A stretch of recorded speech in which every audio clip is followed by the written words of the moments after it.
যদি তুমি জীবনে বরকত পেতে চাও, সম্মান পেতে চাও, হৃদয়ের প্রশান্তি পেতে চাও, জেনা ব্যভিচার যেটা প্রেম দিয়ে শুরু হয়, জেনা ব্যভিচার যেটা প্রেম দিয়ে শুরু হয়, নজরকে হেফাজত না করার কারণে, চক্ষুকে নিম্নগামী না করার কারণে, চোখ দিয়ে যেটা শুরু হয় এটা তোমার শান্তি নষ্ট করবে, এটা তোমার রিজিক নষ্ট করবে, এটা তোমার এই শিথিলতা, হৃদয়ের সুকুন, প্রশান্তি, নীরবতা, এটাকে বলে কি স্থায়িত্বটা নষ্ট করবে, স্থিরতা নষ্ট করবে এটা।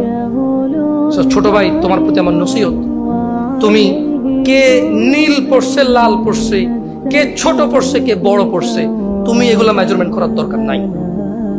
তুমি নিচে নজর রাখো, হাঁটো, তোমার এটা জানারও দরকার নাই আজকে তোমার সামনে দিয়ে কয়টা মেয়ে কি পড়ে গেছে তুমি দেখোই নাই। তুমি নিচে হাঁটো, যথাসম্ভব তুমি যতটুকু নিচে দেখে হাঁটা সম্ভব তুমি তোমার চোখকে হেফাজত করো।